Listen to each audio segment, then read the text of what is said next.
sharing. Alhamdulillah Teh Agin dan Teh Eva bersedia. Kita akan sharing mengenai banyak hal, terutama tentang bisnis dan juga tentang TDA. Jadi buat teman-teman yang mungkin baru pertama kali bertemu dengan Agin dan Teh Eva, beliau adalah owner dari Oribel Indonesia. Bidangnya fashion ya, bidang fashion, produknya baju muslimah, termasuk ada baju anak-anak juga. Dan beliau berdua ini termasuk member senior di TDA, bahkan termasuk penggerak di TDA Bandung. Bismillahirrahmanirrahim. Assalamualaikum warahmatullahi wabarakatuh. Waalaikumsalam warahmatullahi wabarakatuh. Alhamdulillahirabbil alamin. Wa bihi nasta'in wa ala umuri dunya waddin wa ala alihi wa sahbihi ajmain. Ilahi anta maqsudi wa ridhaka matlubi atini mahabbataka wa ma'rifataka. Alhamdulillah. Selamat malam semuanya. Selamat malam semuanya.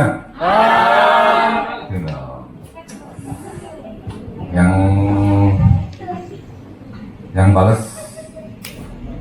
salam dari saya, mudah-mudahan panjang umur. Amin.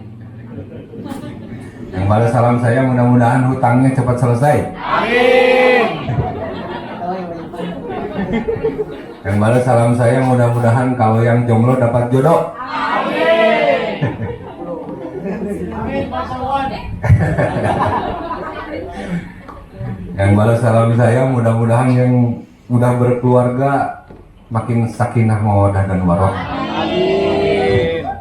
Mudah-mudahan semua bisnisnya makin tambah sukses, miliarder dan berkah. Amin. Nah itu ya, alhamdulillah, salam kenal. Buat teman-teman semuanya, perkenalkan nama saya Agin aja ya. Kalau di Bandung atau di TDA lebih banyak panggilnya Agin. Nama aslinya Gigin Saifuddin. Saya orang Sunda, pasti diulang-ulang. Ice Juice, es jus maksudnya mah. Kan tulisannya Ice, ICE. Pas S itu bahasanya, Juice, jus gitu. Diulang-ulang, Udin, Saparudin gitu.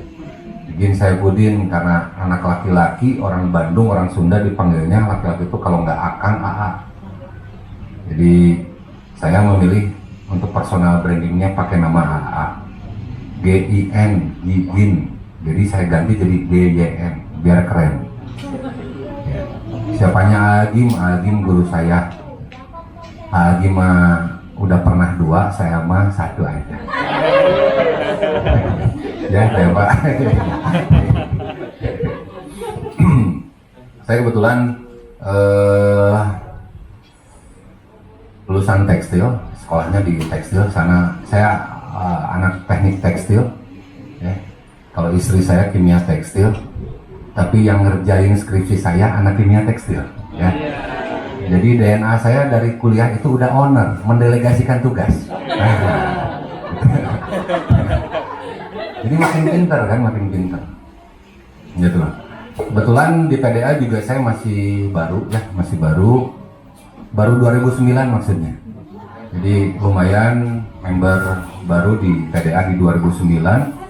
Itu kurang lebih masih 5 orangan dengan nama mastermind-nya nggak pernah saya bubarkan. Nggak pernah saya bubarkan, namanya Mastermind Merdeka ya, Semangat Merdeka, karena orang-orangnya pengen merdeka. Yang tersisa sekarang itu yang jadi direktur TDA TV di kepengurusan 8.0 Kang Abai. Kang Abai itu Kang Bayu Aditya, dulu di Komlabs ITB, sekarang dia menjadi seorang sinematik, bahkan jadi seorang entrepreneur yang bergerak di bidang konten kreator. Dia bikin buku Singelila, pokoknya khusus untuk targetnya para Singelila, para ibu-ibu yang berumah tangga gitu ya. Terus dia bikin film juga, dia bikin film. Itu dulu teman satu angkatan di 2009. Bisnis karena memang udah jauh, sebelum bisnis saya kerja juga. Kerja di Sukovindo Jakarta, salah satu BUMN di Indonesia. Kalau teman-teman di Makassar itu ada cabangnya besar sekali itu. Sukovindo dulu saya pegang perusahaan-perusahaan ekspor. Saya auditor dulunya, di nggak lama lah, kurang lebih 5 tahun, dan back to basic lagi, balik ke kampung untuk belajar bisnis sampai sekarang. Jadi belajar bisnisnya sampai sekarang gitu, dan sampai selesai kontrakan hidup saya gitu. Jadi alhamdulillah gitu ya, karena memang nggak ada yang kebetulan, qadarullahnya hari ini saya bisa kembali lagi ke negara Palu ya, negara ya. Karena nggak tahu, mungkin someday Palu juga memisahkan diri. Nggak tahu, karena saya di bandara dari 2018 sampai sekarang tuh banyak sekali orang asing ya, orang asing itu sedih sekali saya kan. Tapi ya mudah-mudahan inilah jadi benteng pertahanan salah satunya teman-teman di TDA Palu ya, mudah-mudahan untuk ekonominya nih, ekonominya. Saya punya harapan dan punya tanggung jawab moral untuk bisa ngebangun TDA Palu menjadi besar seperti Makassar dulu ya. Generasinya Om Iping masih dari nol itu, brocil itu, tahu persis. Daeng Pakih kawan saya kalau ke Bandung itu pasti nginep di rumah saya. Jadi siapapun ini yang hadir di sini atau yang belum hadir di sini, someday kalau main ke Bandung gak usah mikirin penginapan, di rumah saya aja, full, serasa bebas. Mau sehari, 2 hari, seminggu, 2 minggu, mau sebulan, 2 bulan silakan. Ya, karena anak TDA Bali 3 bulan rekornya di rumah saya. Ketua TDA Bali yang kena dampak COVID, ya karena COVID itu Bali itu lebih dominan sentra wisata ya. Jadi yang kerasa banget efek COVID itu Bali salah satunya. Ketua pertama TDA Bali itu 3 bulan di rumah saya. Ya, minta izin ke istri, alhamdulillah diizinin gitu. Jadi insya Allah malam ini ya saya juga siap sampai adzan subuh juga insya Allah siap. Nah, mau pulang. Jadi kalau ditanya sampai kapan, ya sampai kalian kuat gitu. Karena saya termasuk orang yang senang berdiskusi, senang tukar pikiran, tukar pendapat ya, senang sekali. Dua hari atau 3 harian saya nggak tidur, insya Allah saya kuat. Apalagi ya udah biasalah member TDA dari manapun, sering mampir juga ke rumah, ya sering nginep juga. Terakhir waktu rombongan PW Wirausaha di Bandung, anak TDA Jogja itu 1 bis ke rumah tuh. Jadi kalau nampung ya 100 orang, 200 orang insya Allah bisa gitu ya di rumah. Bisa gitu. Udah saya sediain lah buat tamu-tamu TDA spesial banget gitu kalau mau ke rumah. Hari ini saya nggak sendiri juga, ini sama pasangan insya Allah gitu ya, pasangan pertama dan terakhir. Pasangan yang merubah saya dari anak gangster, sorry Om. Jadi jangan lihat Agin sekarang, dulu mah bad guy ya. Namanya dulu personal brandingnya kuat juga, gigin gondrong karena rambut saya segini. Ke kuliah enggak, ya itu masa lalu lah. Ya, alhamdulillah ya masih ditemenin gitu ya sampai saat ini. Ya, mohon maaf juga kalau kondisi saya juga masih recovery karena baru pulang hajian ya, pulang hajian 42 harian di Mekah di Madinah. Ya alhamdulillah ini belum 40 hari juga, sempat malah datangnya ke kota tercinta ini. Saya punya kalau saya udah jatuh hati itu suka balik lagi Om, apalagi ada keluarga di sini di Jalan Banteng ya, di BTN Anggur di sana. Terlebih saya suka dengan pantai, istri saya suka landscape. Terakhir semalam diskusi sampai tutup itu warung.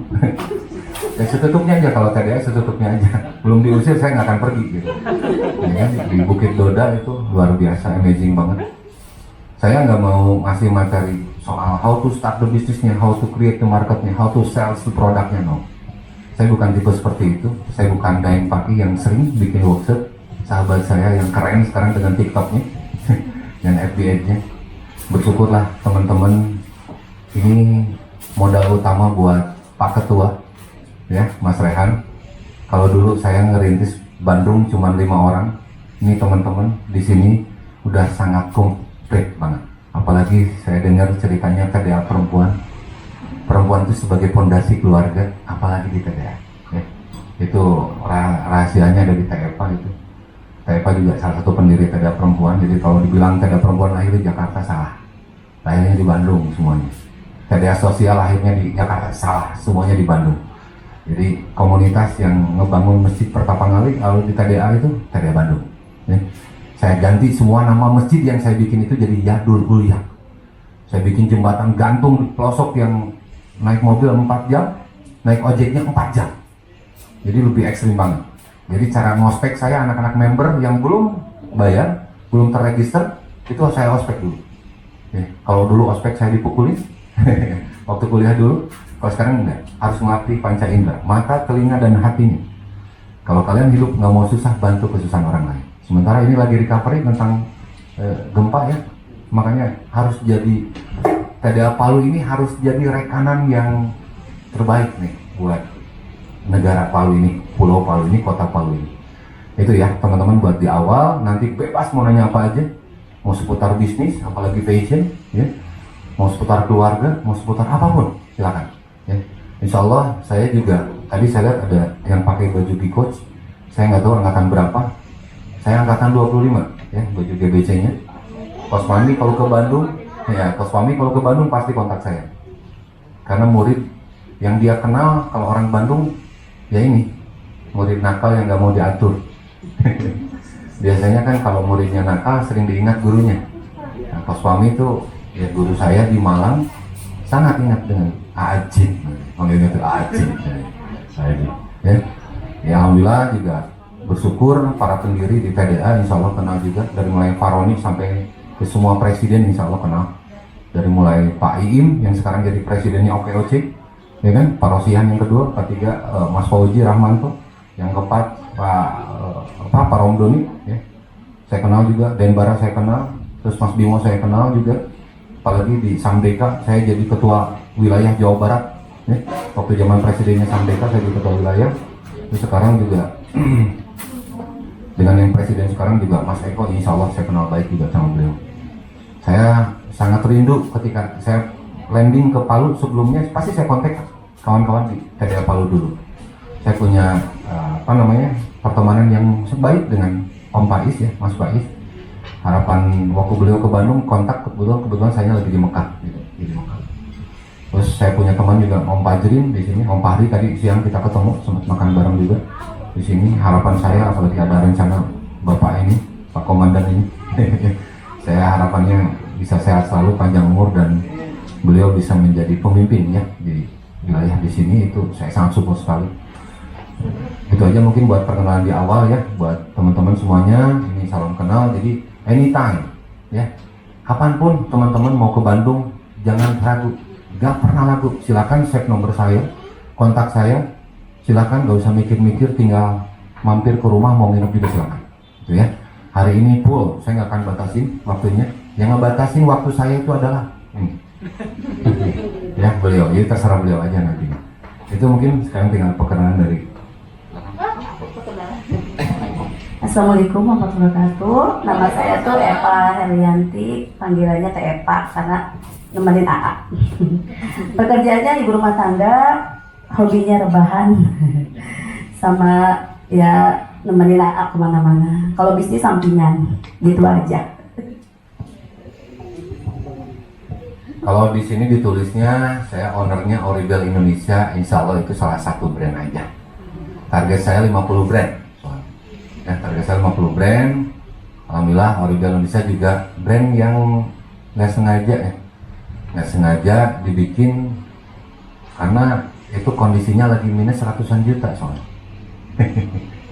Minus ratusan juta yang bisa selesai cuma berapa bulan, dan alhamdulillah pertumbuhannya bisa sampai ya miliaran lah, alhamdulillah ya. Itu market saya bukan hanya di Indonesia tapi di luar juga, di Hong Kong, di Taiwan, di Jepang, di Korea, negara tetangga segala macam. Hanya karena COVID aja saya nggak bisa masuk ke Amerika waktu itu ya, karena memang mau kenal dengan orang top sellernya di Amazon yang untuk kategori Muslim ya. Ingat hari ini the world is your hand, semuanya ada di genggaman kalian, bukan hanya tagline-nya Speedy atau Telkom. The world is your hand itu ada kalian ya. Itu aja mungkin teman-teman buat perkenalannya. Jadi berbicara ketadaan, insya Allah hatam saya. Insya Allah hatam.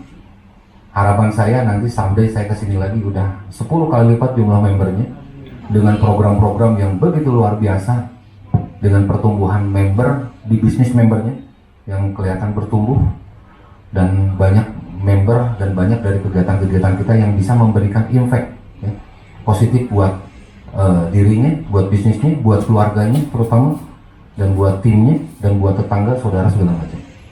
Karena di TDA prinsipnya bukan sebanyak-banyaknya uang yang bisa kita dapatkan, tapi sebanyak-banyaknya manfaat yang bisa kita berikan ya. Sebaik-baiknya manusia adalah manusia yang paling banyak manfaatnya bagi orang lain. Jadi faktor usaha kenapa harus bisa long lasting, harus bisa tetap kita jaga. Terlebih memang ini pilihan hidup yang terakhir kalau bagi saya, ya. Karena rujukannya sangat clear banget. Karena saya pernah ngerasain sebagai profesional employee di perusahaan BUMN malah di Indonesia gitu ya. Dan sekarang lagi merintis, saya di sini usaha sendiri gitu. 9 dari 10 pintu rezeki adanya di perniagaan, bukan Agin yang ngomong, itu Rasul yang ngomong. Karena saya Muslim, pasti saya selalu rujukannya aturan-aturan itu. Jadi itu sangat clear banget. Kenapa kalau ada orang nanya, kenapa AA memilih jalur usaha dibandingkan jalur bekerja misalnya? Karena alasannya itu. Karena saya pengen melestarikan tradisi yang diajarkan oleh leluhur saya. Siapa leluhur saya? Ya panutan saya, Rasulullah gitu. Karena beliau mengajarkan tentang perniagaan. Perniagaan. Jadi kalau ditanya, kenapa ya? Saya pengen melestarikan sunnah Rasul gitu. Ya berdagang, berniaga, itu alasan utamanya. Terlebih bagi seorang perempuan, ya, wajibnya itu di rumah. Wajibnya itu di rumah. Tapi kalau bisa produktif di rumah, itulah yang terbaik. Bisa ngebantu ekonomi keluarga. Kalau mau beli skincare nggak usah mikir gitu. Mau perawatan tubuh juga nggak usah ngerengek minta ke suaminya. Itu luar biasa nih.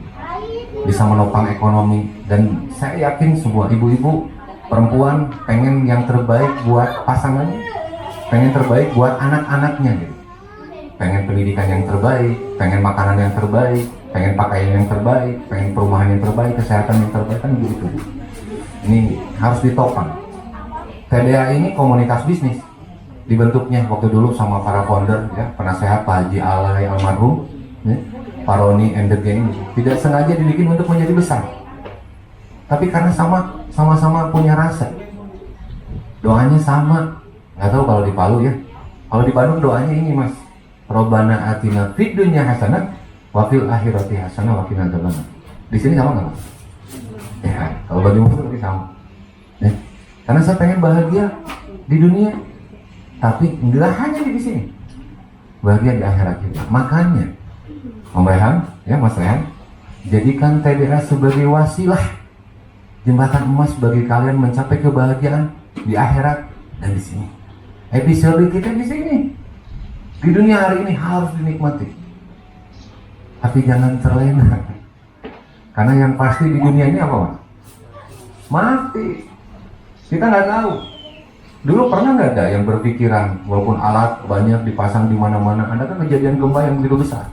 Nggak ada. Ada di hotel tadi saya lewat juga ada yang bekas-bekasnya masih kelihatan, orang lagi nginep, atlet para layang kalau nggak salah dari Manado yang begitu banyak korban, bener ya? Mereka kan ada kegiatan di sini, nggak ada yang tahu kematian tuh, padahal pasti itu, pasti. Jangan pernah kita menggadaikan secuil urusan akhirat dengan urusan duniawi. Karena episode kita di dunia ini jadikan sesuatu hal episode yang terbaik di kehidupannya. Jadikan TDA sebagai wasilah itu semua. Kalau kalian nggak bisa dengan satu tangan kalian, sapu lidi ya, tahu lidi, sapu nyerek kalau orang Sunda bilang. Ketika diikat dengan ikatan yang kuat, manfaatnya itu luar biasa. Lebih kuat manfaatnya dibandingkan dengan satu. Kalau ratusan, ribuan diikat dengan kebermanfaatan, insya Allah jauh impactnya lebih besar. Ya. Jadi kembali lagi ke masalah niatnya. Mau niat usaha, mau gabung di TDA juga begitu. Karena ini komunitas bisnis, saya pengen belajar bisnis, bener.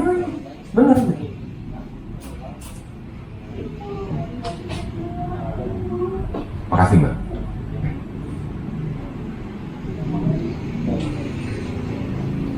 Jadi bersyukur nih kalau teman-teman yang hadir di sini mengambil peran menjadi pengurus. Sedetik pun tidak ada sesuatu hal yang akan dilewatkan untuk dihisab. Qadarullah, ini pertemuan. Saya niatin dari Jalan Banting ke sini untuk silaturahmi. Wa ma khalaqtul jinna wal insa illa liya'budun. Tidak semata-mata aku ciptakan jin dan manusia untuk beribadah.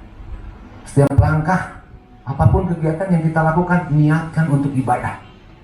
Biar nambah pahalanya. Bismillahirrahmanirrahim. Saya melangkah dari rumah. La haula wala quwata. Alhamdulillah hari ini saya nyampe ke sini. Gitu. Nggak ada yang menjamin sejam, 2 jam, besoknya nggak ada yang menjamin. Itu rahasia Allah semuanya, dan itu pasti gitu. Makanya insya Allah langkah teman-teman ketika diniatin datang ke sini untuk bersilaturahmi, kita berdiskusi, insya Allah ada dalam kebermanfaatan, mungkin pahala yang didapat. Karena ini silaturahmi. Acara TD apapun nanti yang dibentuk, niatkan untuk itu, niatkan untuk ibadah. Karena niatkan untuk ibadah, makanya di dalamnya harus ada makom taqarrub ila Allah gitu ya, mendekatkan diri sama Allah. Kalau berbicara how to sales the produknya udah banyak yang membahas. Karena bisnis itu nggak bisa. Bisnis itu nggak ada rumusan yang kaku, yang baku, nggak ada. Yang bikin rumah makan ayam ini nanti strateginya bla bla bla bla bla bla. Dengan rumah makan yang sebelah, ayamnya sama, mungkin dari sumber yang sama, strateginya beda-beda, itu sah-sah aja. Karena yang mengatur rezeki konsepnya bukan manusia, tapi Allah.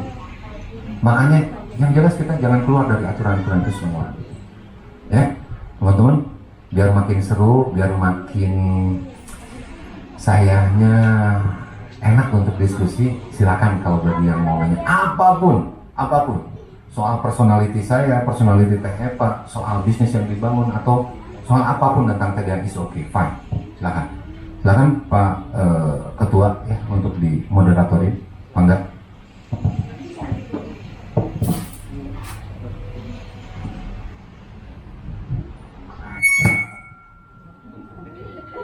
Ini aja. Jadi nanti bolak-balik nggak apa-apa. Saya ngebatasi 1-2 jaman enggak, lama kali 40. Ya, silakan teman-teman, ada yang mau bertanya? Jangan malu-malu, langsung saja. Mumpung ketemu dengan Agin dan Teh Epa hari ini. Saya nggak hanya di sini loh. Silakan, yang mana aja. Bismillahirrahmanirrahim. Assalamualaikum warahmatullahi wabarakatuh. Selamat malam. Perkenalkan, nama saya Merlin. Saya juga baru datang hari ini karena dikenalkan sama teman Herman. Dan saya bersyukur bisa datang kemari karena menambah ilmu tentang bisnis. Jujur, Namanya siapa? Merlin. Merlin. Iya. Semuanya bilang Hai Merlin.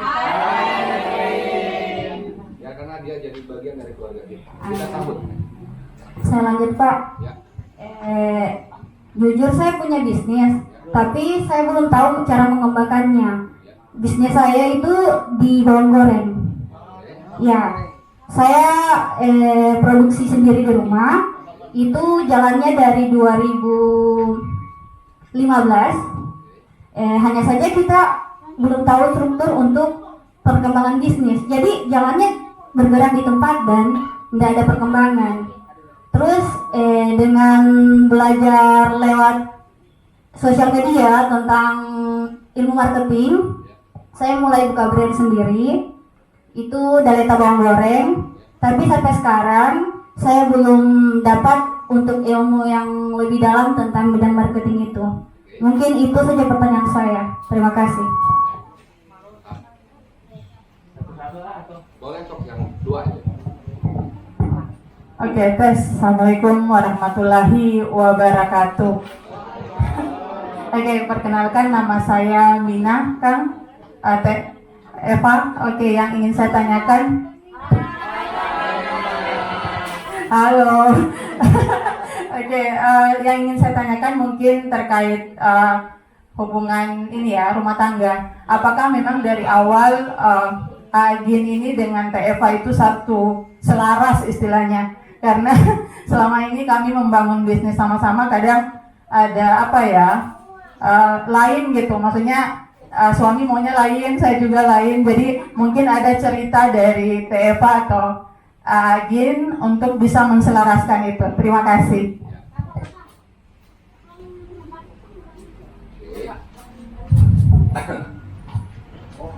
Oke, terima kasih pertanyaannya, keren.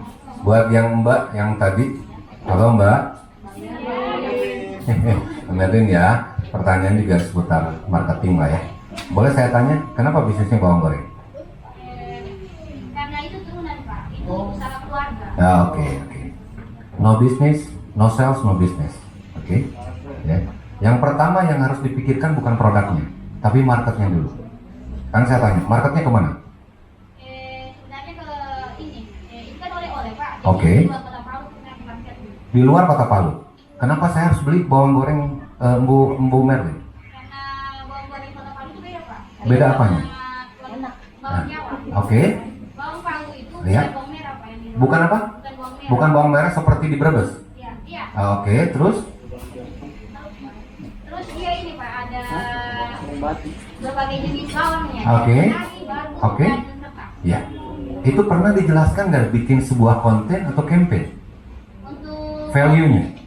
untuk konten belum. Nah, ini kenapa? Kenapa? Jawabannya udah tahu. Ya. Kenapa market tidak tahu? Kenapa market tidak banyak membeli produk itu? Karena tidak tahu. Know your customer, know your audience, know your product. Oke? Artinya apa?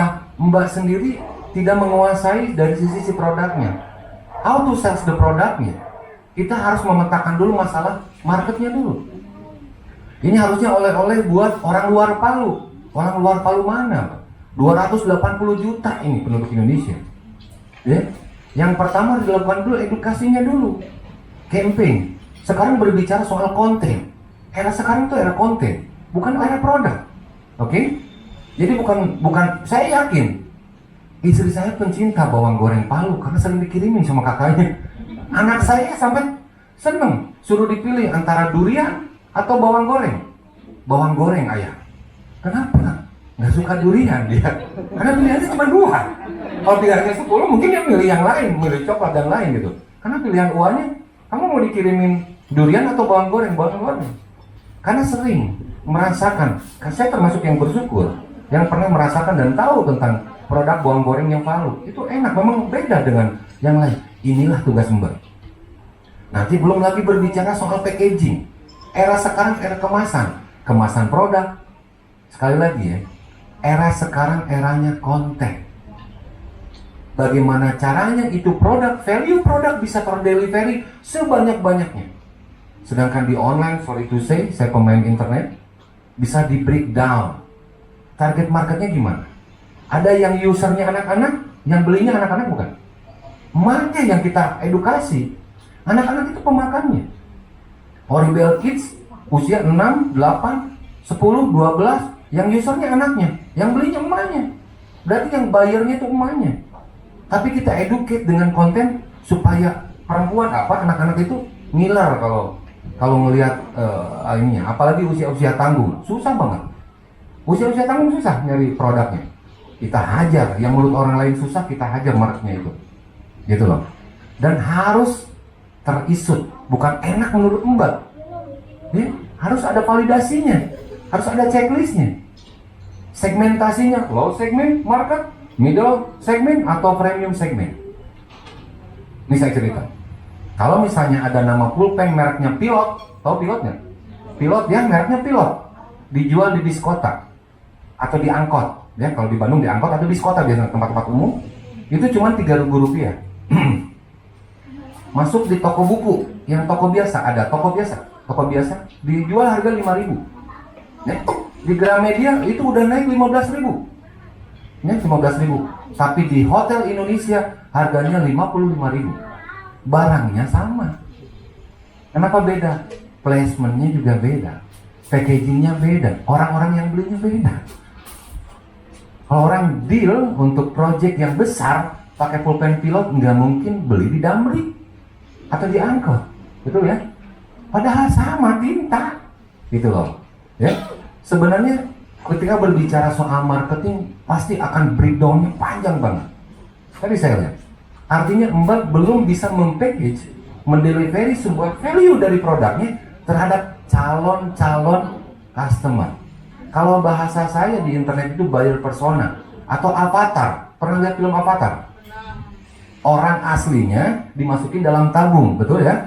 Orang yang jadi avatarnya keliling. Nah, kita ngebayangin siapa sih penikmat bawang goreng? Apakah bawang goreng ini dijadikan sebagai merchandise asli original dari Palu misalnya? Oke? Ya kan? Yang bisa dinikmati oleh para wisatawan. Berarti Mbak bisa jadi targetnya bukan user, tapi bisnisnya berubah, bisnis modelnya jadi B2B. Ditaruh di bandara, ditaruh di perkantoran, ditaruh di orang, di sini apa ya? Alfamidi mungkin kalau bisa masuk. Punya FPIR kan? Ada PR kan? Kemasannya udah terkemas? Sudah bawa sekarang contohnya? Oh berarti hoax berarti kalau gitu. Ya, mudah-mudahan bisa dipahami ya Mbak ya. Artinya masih panjang customer journey-nya. Kita harus breakdown. Know your customer, know your audience.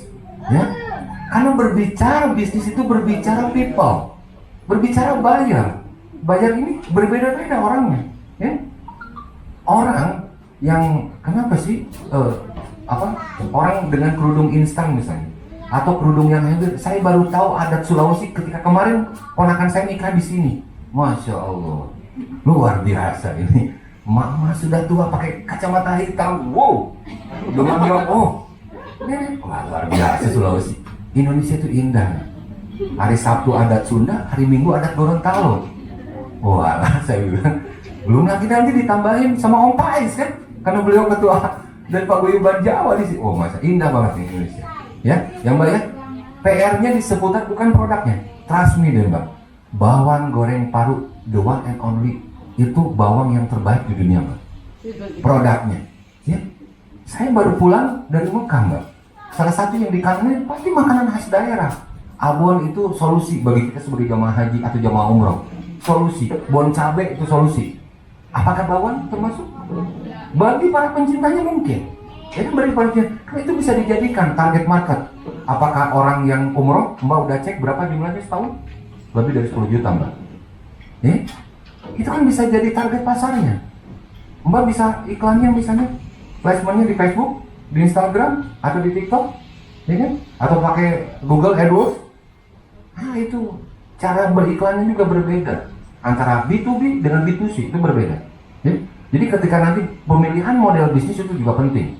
Ya, makanya saya paling senang kalau udah orang datang ke rumah tuh one on one. Bisnis model kamu apa? Saya tanya, why? Kenapa kamu milih bisnis model bawang goreng? Saya bukan pencinta bawang goreng, Mbak. Saya bukan pencinta. Ya, saya pencinta TFA saya. Begitu Bapak. Biarkan dia merah mukanya, Pak. Gitu. Udah biasa saya. Wajib, maaf wajib. Gitu loh, ya. Jadi kita mengetahui dan harus tahu dulu why. Kadang, sorry to say, bagi startup selalu terjebak dengan ego. This is model very good. Bisnisnya misalnya, ini produk bisnis yang udah turun-temurun dari kakek, dari nenek, dari bapak, sekarang ke generasi saya. Siapa yang melestarikan? Makanya why-nya. Kalau Simon Sinek, kalau di Golden Triangle-nya Simon Sinek, kalian bisa buka di YouTube, ada why, ada how, ada what-nya. Kalau di GBC mungkin belajar, mungkin ya, mungkin. Kalau situ, why-nya, how to sell itu next, what itu next. Tapi masalah why itu ada di dalam diri Mbak sendiri. Why-nya, kenapa saya memilih bawang goreng ini sebagai produk yang saya offering, yang saya jual? Berapa sih calon market saya? Potensial spend money-nya berapa? Harga tertingginya berapa? Harga terendahnya berapa? Bisnis itu sama dengan angka. Satu kemasan berapa gram? Angka.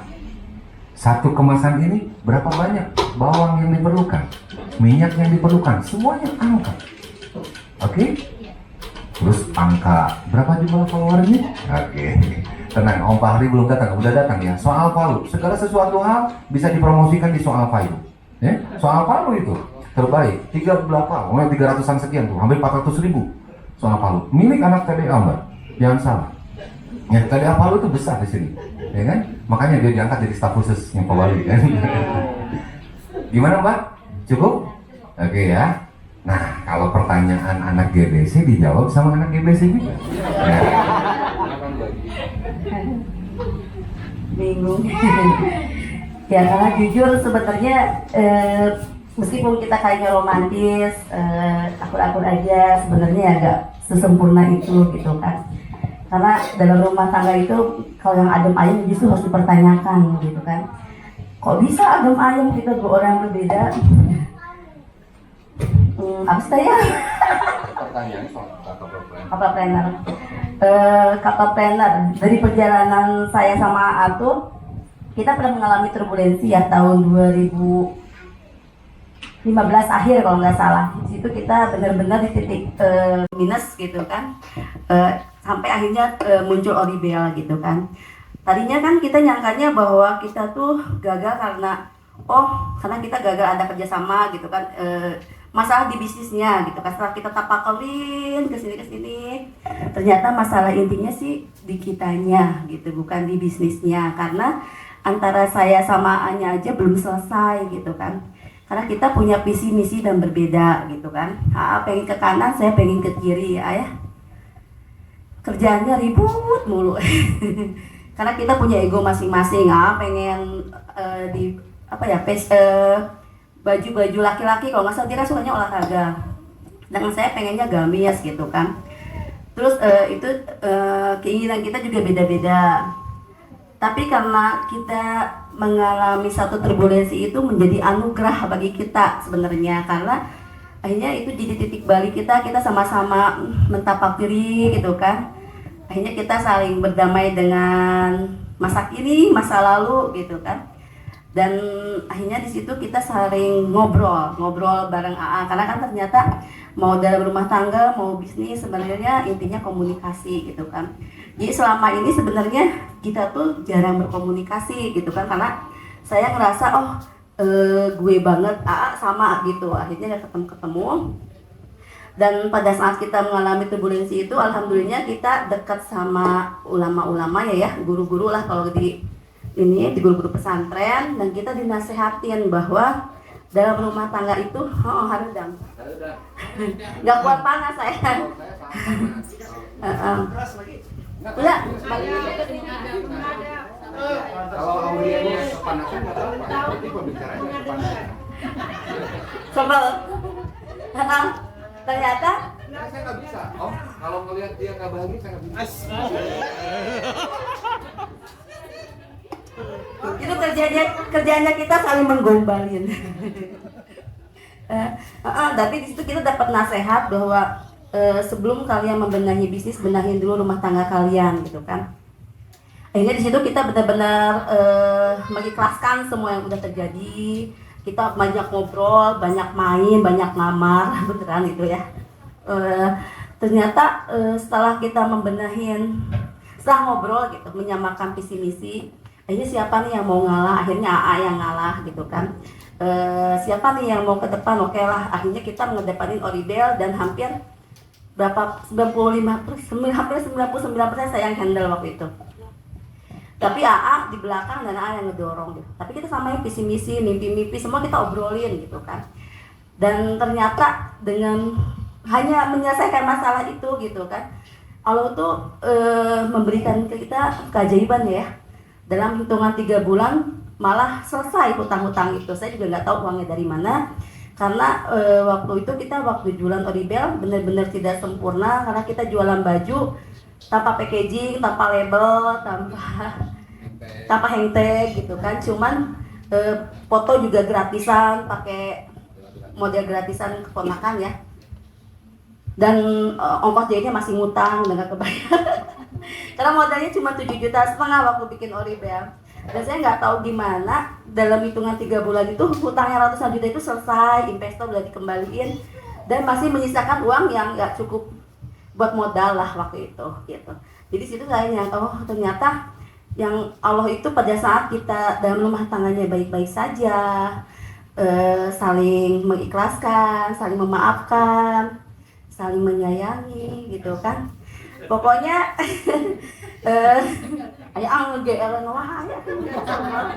jadi ternyata semakin rumah tangga kita baik-baik saja, Allah juga memberikan rezeki yang begitu, saya aja nggak nyangka ya, kok bisa gitu. Sampai titik balik Oribel sekarang, kok kita bersyukur banget dikasih ujiannya ya gitu kan. Karena kita semakin romantis, semakin sering main, semakin benar-benar menikmati gitu kan.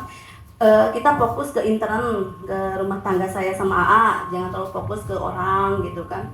Dan kita berusaha menciptakan kebahagiaan kita sendiri gitu kan. Kayak saya kan sering posting ngegodain dia, karena dia bahagia digodain gitu ya.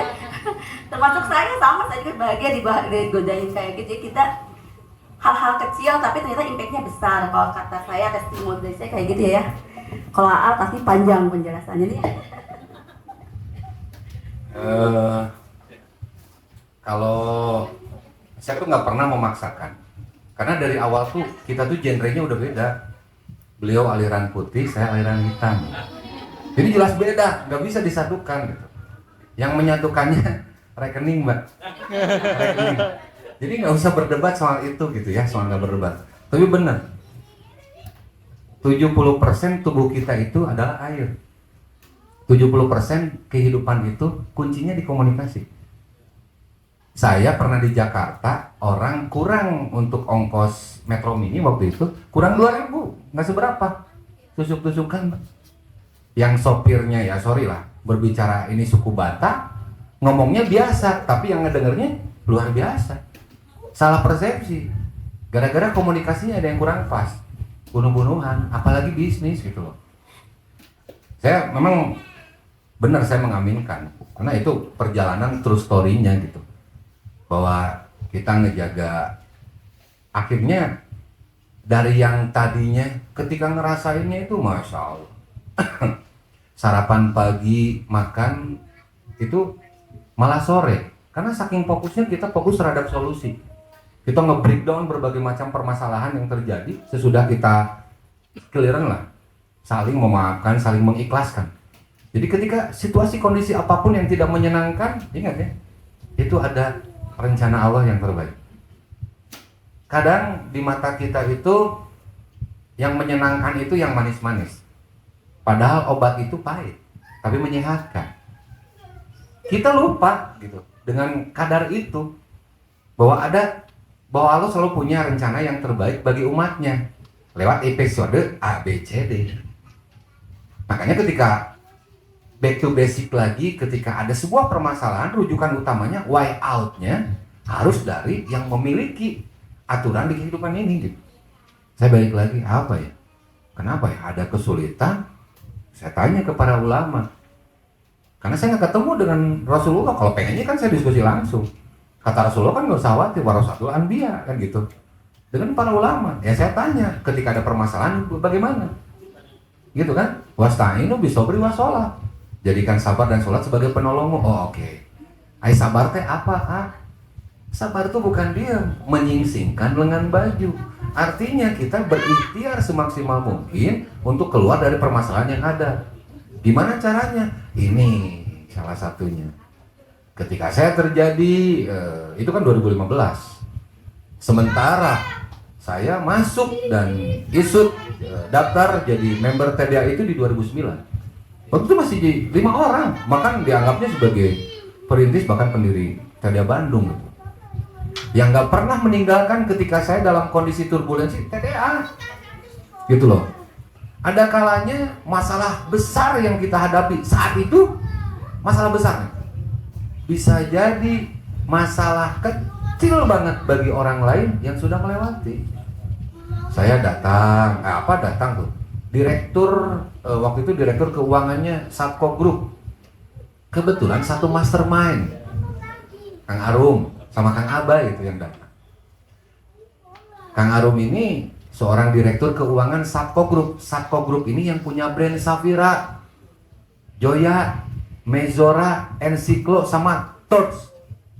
5 brand ini holding company-nya. Berapa lagi masalah ini bisnis gini berapa? Ini cuman 100 sekian gitu ya, 150 jutaan kalau nggak salah. Dia bilang, masa cuma segini bikin nih kita lagi menghadapi episode 50 miliar.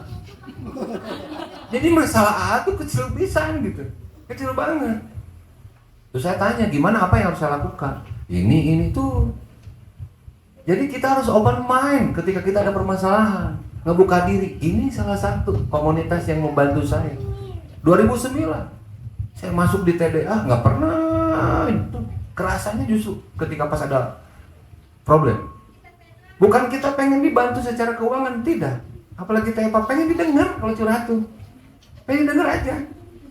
Nggak apa-apa nangis juga. Wah, sampai gimana nggak apa-apa, pengen didengar. Intinya di komunikasi sih sebenarnya, Bu. Jadi kalau pertanyaannya gimana cara menyatukan, ya ngobrol dimanapun, sering jalan bareng, sering ngomongin bagaimana visi dan misi kita tuh mau dibawa kemana ini keluarga, bisnis mau dibawa kemana. Nah baru kita berbicara ego, ya, karena ego bisa ditekan itu nanti dengan value, dengan nilai.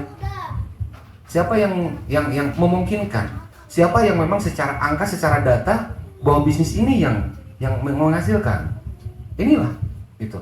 Sekali lagi, bisnis itu berbicara data. Bisnis ini berbicara angka. Nah itulah yang kita sodorkan. Pelan-pelan. Kita sering ngadain acara-acara kegiatan kopdar seperti ini. Walaupun tidak harus resmi. Makanya kemarin saya ke Mas Rehan bilang, bentuk mastermind-nya, bentuk KMB-nya, bentuk TDA sosialnya, bentuk TDA perempuannya, jalankan sering istiqomah.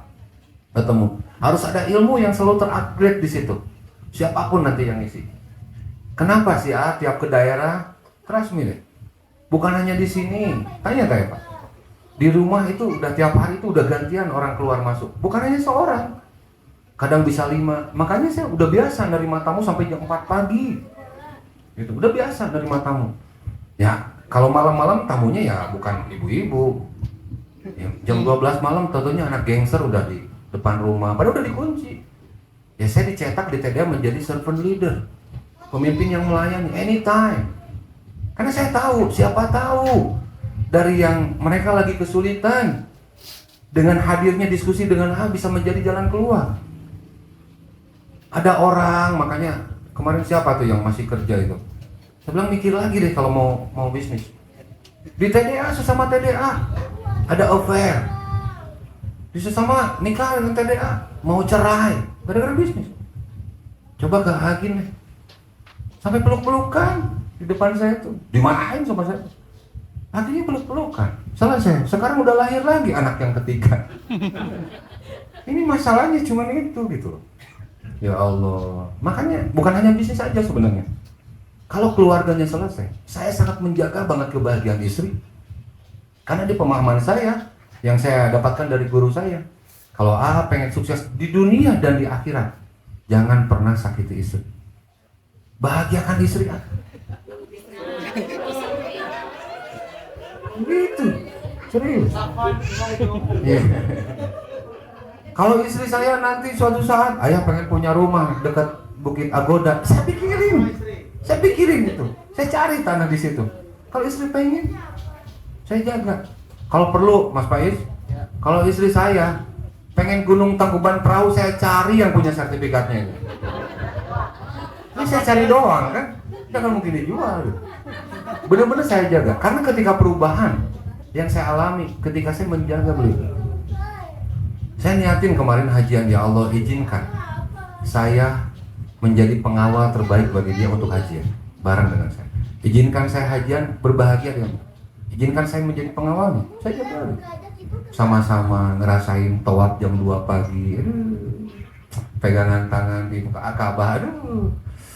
Terbaik. Kita nangis bareng di Multajam kan sambil saya manjatin doa-doa itu di sana.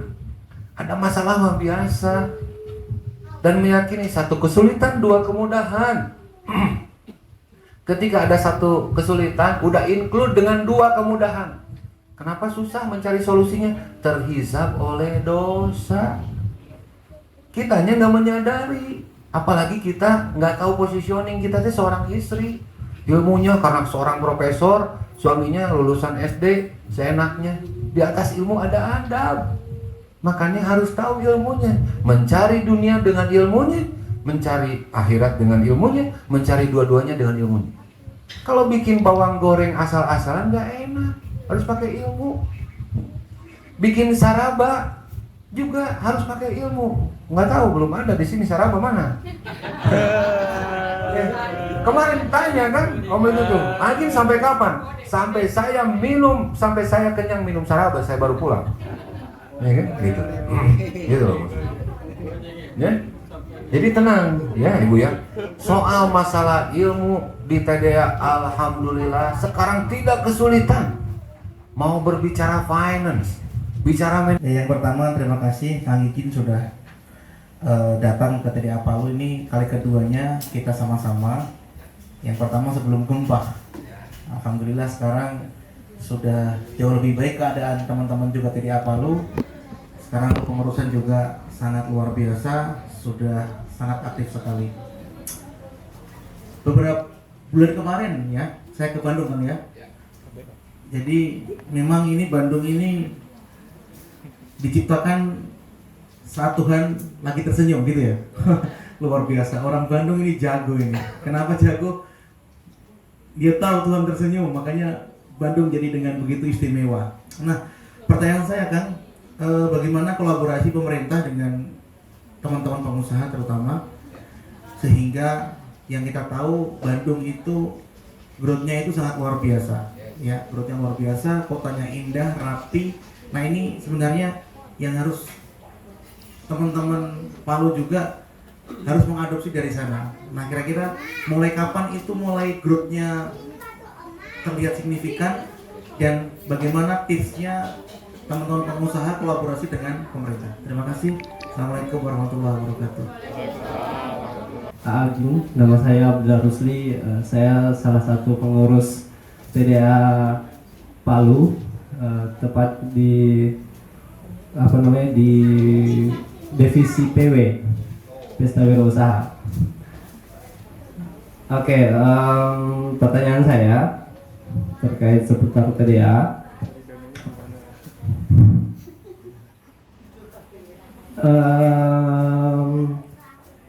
Saya bergabung di TDA itu pertama tujuannya ingin supaya saya bisa dapat bisnis gitu. Saya bisa punya bisnis gitu, punya usaha. Itu yang kemudian menjadi salah satu motivasi saya untuk bergabung di TDA. Tapi setelah saya berada di TDA itu seperti yang Mas Agin bilang tadi, kok agak beda sudah, seperti keluarga gitu, keluarga dalam bisnis, berbisnis gitu. Nah, pertanyaan saya itu apa yang fondasi awal yang saya pelajari agar supaya saya ini bukan hanya sekedar bergabung gitu, tapi punya bisnis juga gitu. Ini berbicara culture Bandung ya, khususnya TDA nih, bicara TDA. Di awal saya ngebentuk TDA ini, TDA Bandung ya, khususnya TDA Bandung, saya mengadopsi dari dua kekuatan besar komunitas di Bandung, gangster sama bobotoh. Karena saya salah satu yang pendirinya. Saya tuh orang-orang jalanan, orangnya straight banget, keras banget. Gangster yang terbesar di Bandung ada 4, di Indonesia bahkan. Mungkin yang masih daya tahu, ya kan? XTC, Briges, Moonraker sama GBR. Beda bendera aja, beda pakai jaket aja, di jalan nggak perlu tahu, nggak tahu bunuh-bunuhan mas. Hantam-hantaman, bakar-bakaran motor. Seloyal itu anak gangster di Bandung. Beda atribut doang. Ya, saya adopsi itu. Satu, bobotoh dengan persibnya yang menjadi sudut pandangnya, menjadi fraudnya, itu siapapun yang jersey orange dihantam mas. Walaupun sekarang udah berbeda. Dulu pemutihan anggota Viking waktu dulu, anggota bobotoh dapat member ID cardnya ketika tur ke Jakarta dan berkelahi dengan anak Jackmania. Saking kerasnya jadi member. Karena sebuah proudnya, itu yang saya adopsi. Ya, pertama, makanya begitu loyal di Bandung. Nah, dulu kita antipati dengan pemerintah. Karena ngerasa kita ini mandiri, kita ngerasa lagi belajar, belum layak untuk bisa tampil ke pemerintah atau merespon dengan pemerintah. Belum layak. Dirubah sesudah ada mindset yang berbeda dari Coach Pauji dulu.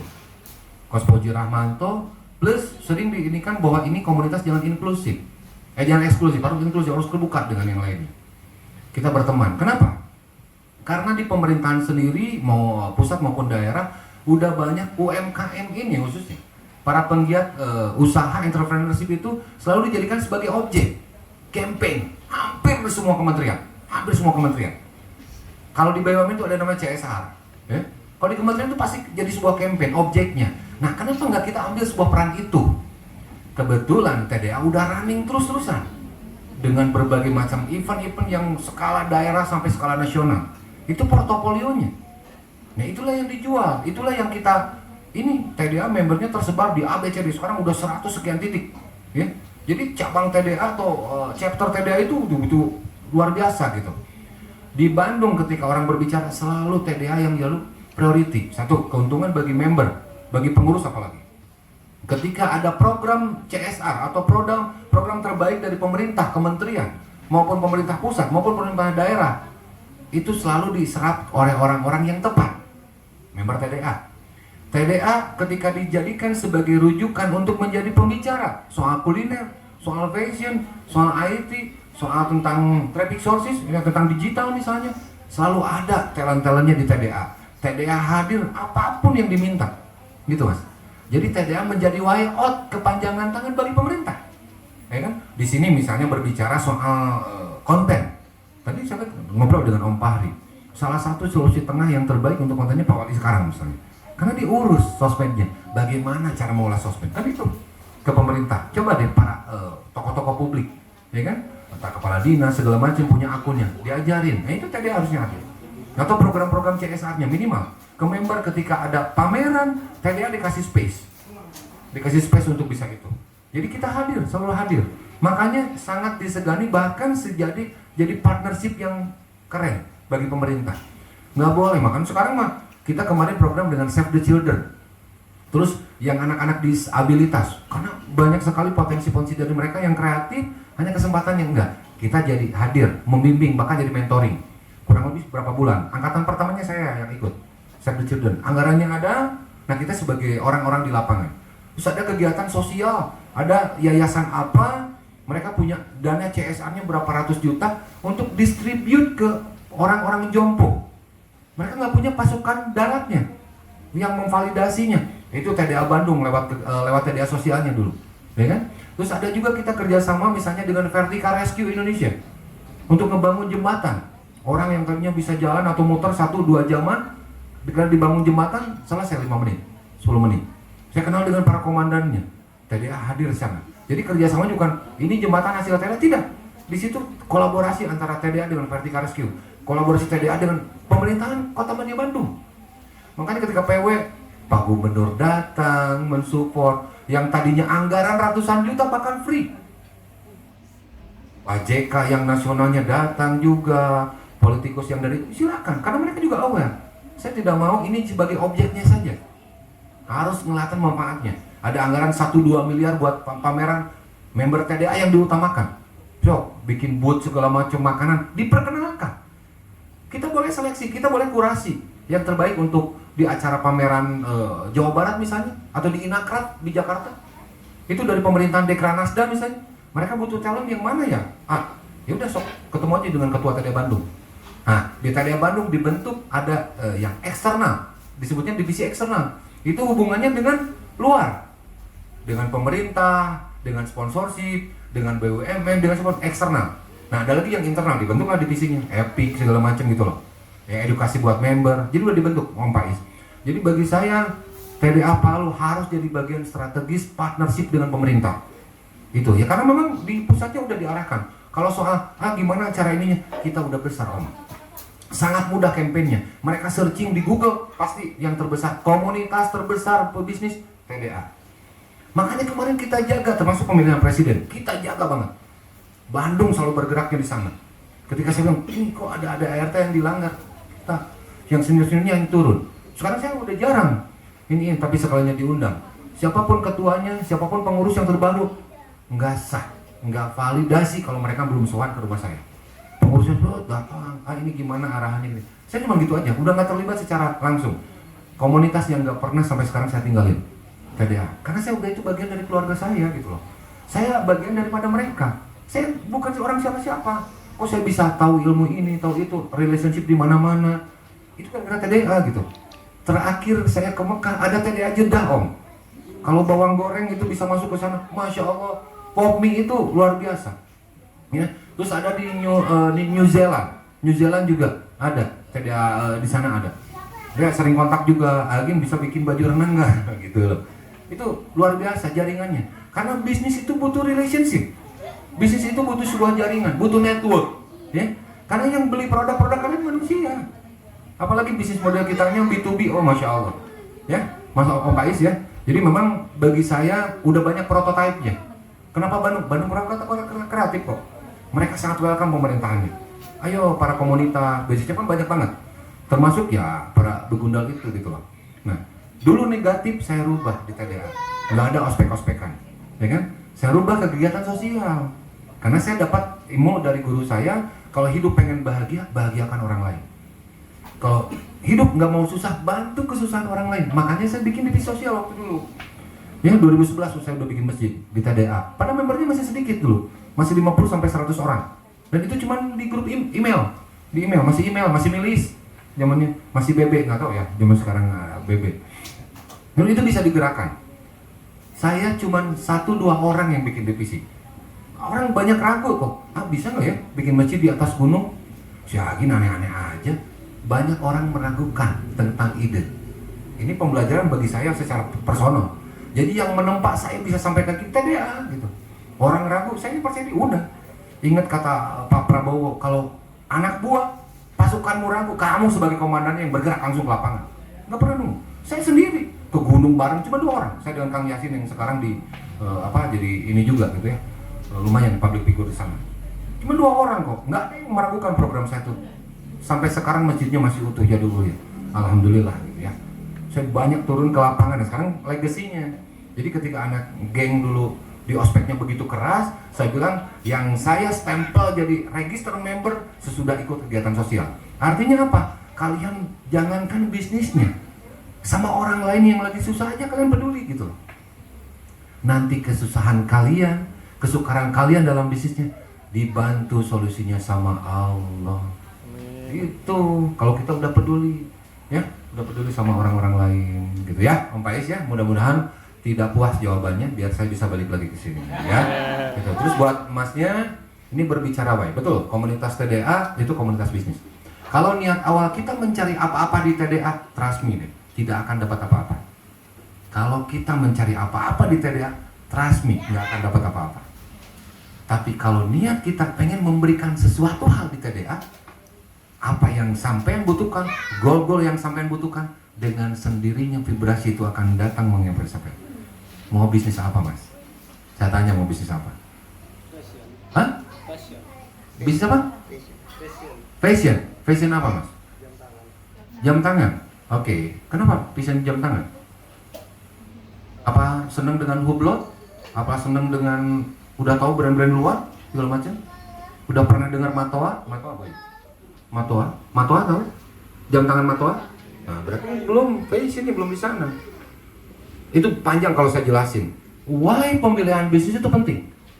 Karena jangan sampai iseng-iseng. Kenapa milih bisnis jam tangan? Ya pengen aja, itu nggak kuat, nggak strong. Bisnis itu unpredictable. Kita boleh forecasting sampai planningnya A jadinya D.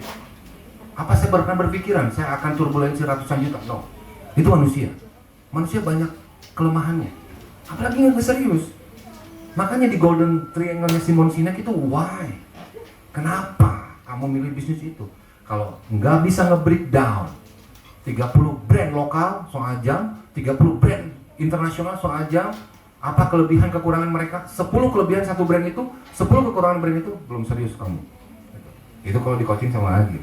Kalau belum nangis nggak bisa kamu. Saya keras banget kalau bicara itu. Ini serius. 10 brand saingan kompetitor bawang goreng di Indonesia temukan. Cari benchmarkingnya, cari prototipenya, nggak usah sok-sokan. Wah, saya pengen orang pertama. No. Apa yang kita lihat, apa yang kita pandang hari ini, udah ada orang di kelasnya menjadi miliarder. Saya kasih contoh. Gara-gara saya melihat rambut kamu itu, ada nggak pabrik sampo, Mas? Yang punya sampo? Sampo? Ya, pabriknya, pemilik pabriknya. Ada nggak? Ya, mungkin kita tahu mereknya, bener ya? Dari mulai baru 8 bulan main di TikTok aja, gitu. Masya Allah udah sampai ngedirin pabrik. Tadi ini cuma Singalila. Dia ngadopsi dari orang Tasik, jualan apa Bu? Yang lidi itu lidi, hah? Milidi itu yang panjang-panjang kayak lidi, makanan SD sebenarnya. Dikemas, jualannya via TikTok kok. sekarang mau bikin pabrik yang kedua, orang Tasik, orang Bandung. Kenapa saya tahu? Pertama saya juga dapat iklannya, itu FYP terus dianya, terus dia diundang oleh TikTok dan saya hadir di acara itu. Karena saya senang dengan anak-anak mudanya. Kadang-kadang nggak kepikiran sama kita fasilitasi, kita coba toolsnya kayak gimana, kita belajar. Mungkin nggak tahu ya, di sini ada orang fotografi, belajar soal gimana mengoptimize handphone, ya, dengan aplikasi-aplikasi CapCut-nya segala macam gitu. Atau kita punya alat yang lebih profesional kayak kamera, DSLR dan lain-lain, itu bikin kelas-kelas teknisnya di TDA aja. Gimana foto produk yang enak, gimana bikin short movie atau short video yang ini, banyak banget. Saya lihat Vanilla Hijab juga udah mulai ke sinematik gitu. Kebetulan direktur TDA TV-nya orang konten, jadi itu keren juga Om. Keren juga Kang Abay ya, Kang Abay. Hadirkan orang-orang konten di sekeliling kita ilmunya. Kalau ilmu-ilmu yang perlu kita upgrade, yang menurut saya sih yang perlu kita perkuat ya tadi ilmu leadershipnya Om. Kalau bagi diri kita sebagai ownernya, leadershipnya. Kapan kita memutuskan, kapan kita menambah, kapan kita mengurangi tim, kapan kita mau buka cabang di titik kapan kita harus mengevaluasi apakah ini eksteriornya, interiornya, atau campaignnya, kan macam-macam. Poin-poin yang perlu kita checklist, kita tambahkan sebagai validasi buat di bisnis kita agak berbeda. Nah, sekarang saya pengen fokus di dunia sosial, bos. Kita ini pebisnis, jangan pernah meninggalkan bisnis kita. Ya, yang ngebedain timnya Om. Saya belajar dari Kang Hernawan ngebuka bisnis lagi, karena dia meng-hire CEO-nya. Kita owner hire CEO-nya. CEO-nya dia dari hijack. Dia ketika berbicara soal bisnis kuliner dia say sapi. Dia hijack CEO-nya dari managing director-nya untuk Grab. Karena banyak jualannya justru di aplikasi. Gimana ya dalaman-dalamannya? Dia hijack, dia tawarkan. Ada kalau dicek yang jualan kaos itu mereknya brandnya Skui di TikTok. Cek aja nanti di TikTok 1, sekian. Kawan saya orang Banjar, ya kan? Dia untuk saya pusing untuk dari sini sedang hire CEO-nya. Ada CEO-nya CEO orang-orang digital gitu loh. Orang digital, orang digaji sampai 15 sampai 20 juta, akhirnya nego-nego dengan dia bisa. Nah, dia kasih fasilitas rumah dan segala macam, bisa ngatur 100 orang karyawan dia. Nah, terus saya nanti kerjanya apa? Konseptor saya. Ide bisnisnya itu dari owner. Nah, nanti yang mengaplikasikan how to-nya, meng-create-nya di lapangan itu timnya. Dia meng-hire banyak banget tim kreatif. Era sekarang era endorsement, era sekarang era brand ambassador, era sekarang era afiliator. Memilih afiliator yang tepat juga itu butuh ilmu, gitu loh. Ngomongnya mungkin kasar, followernya luar biasa. Wah, luar biasa. Ya kalau misalnya jualan celana yang bolong-bolong kita agak gimana. Tapi ke orang-orang yang segmentasinya tepat kan cocok gitu loh.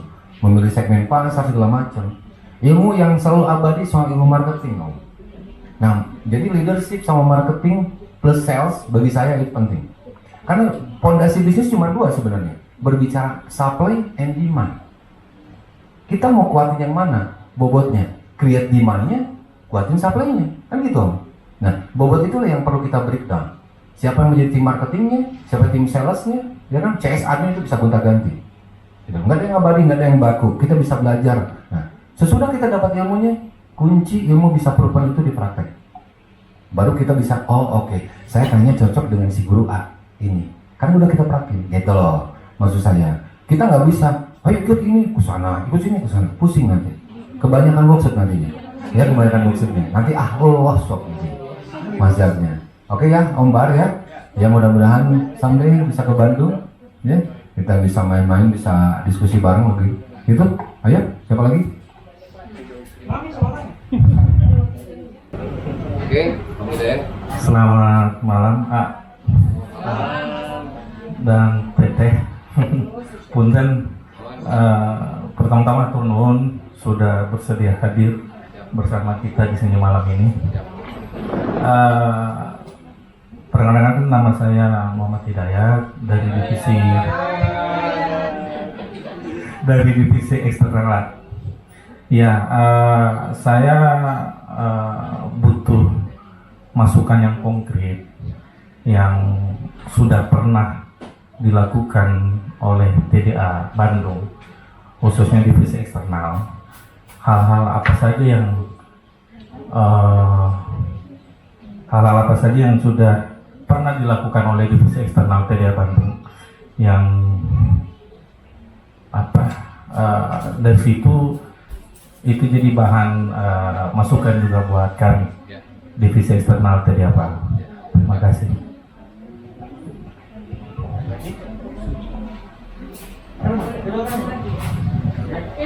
Ya, boleh. Divisi eksternal ya. Divisi eksternal nyangkut ke masalah luar ya. Yang konkret yang pernah dilakukan oleh TDA Bandung salah satunya dengan organisasi Save the Children. Sampai sekarang Save the Children punya program, kita yang jadi tutor di lapangannya. Pembicaranya, kita mentoring, ngawalin para UMKM binaan Save the Children, atau karena memang ada UMKM dan anak-anak waktu angkatan kita anak-anak disabilitas, diajarin soal bisnis, gimana memulai. Terus yang kemarin programnya udah mulai ke UMKM binaan. Itu kita yang menjadi para tutornya. Ya, karena banyak banget kalau di Bandung. Terus program CSR-nya Bank Indonesia. Kita disediain satu diajak jadi pembicara untuk digital marketing kalau nggak salah waktu itu TDA diminta. Kita diminta untuk mengirimkan talentnya, siapa yang lagi jadi pembicara. Itu ada karena dana CSR berarti ada dananya, itu jadi salah satu jadi uang kas pribadinya dapat, tapi di share juga buat di TDA-nya, di TDA Bandungnya gitu loh yang punya. Dan kita dikasih booth, jadi member TDA, nah ini pentingnya privilege-nya member yang udah terdaftar itu mereka siapa yang mau ikut pameran di sini gratis gitu loh, gratis. Jadi bisa saling, ini produk kuliner A, B, C, D, eventnya gede om, BI loh, BI. Terus kita dengan pemerintah Kota Bandung, ya, misalnya dulu kita ngadain acara pesta wirausaha, divisi eksternalnya lah yang melobi. Salah satu biaya terbesar untuk pesta wirausaha adalah gedung. Pernah dulu dengan Pemkot Cimahi, gedungnya gede banget.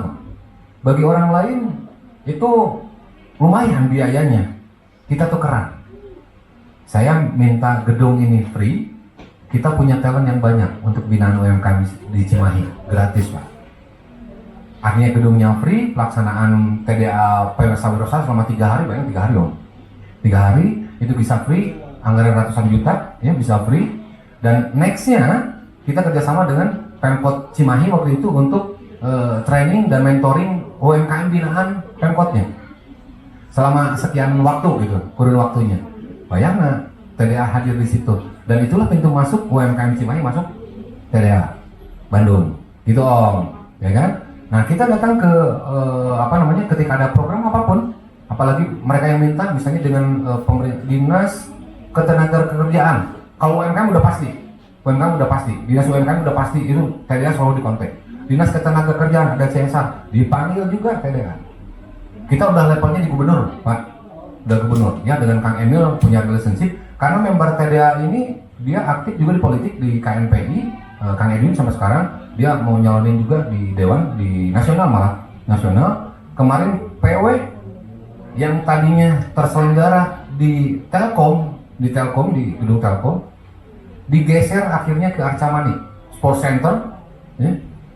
Di Telkom banyak drama karena cuma kapasitas 1000. Sementara PW itu maksimal menurut saya targetnya waktu itu 4.000 orang nasional. 4.000 itu dia 2 minggu kalau nggak salah, 2 minggu sebelum pelaksanaan PW nasional di cut off.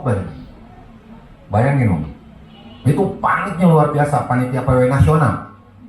Alhamdulillahnya ada member yang mendengar, member Bandung punya akses ke Kang Emil ngasih gedung Arca Manik dan begitu luasnya, sarana parkir, masjid juga besar di sana kan, karena memang nggak kebayang nampung ribuan orang. Itu malah free. Itu yang sering nggak, kan kita boleh menjaga relationship itu. Nah itu divisi eksternal sana kemari, dan selalu banyak ke TDA. Misalnya jadi pembicara di radio mas, saya salah satunya. Dulu saya ngisi di MK TV, di MK Radio. Terus dulu zamannya Trijaya FM yang sekarang jadi Sindo Radio. Saya ngisi di sana. Itu program yang dijaga bertahun-tahun. Kita sharing. Kita enggak kayak bawang goreng, nggak usah berpikir bahwa wah ini kita masuk, justru harus diperkenalkan di palungnya sendiri gitu loh.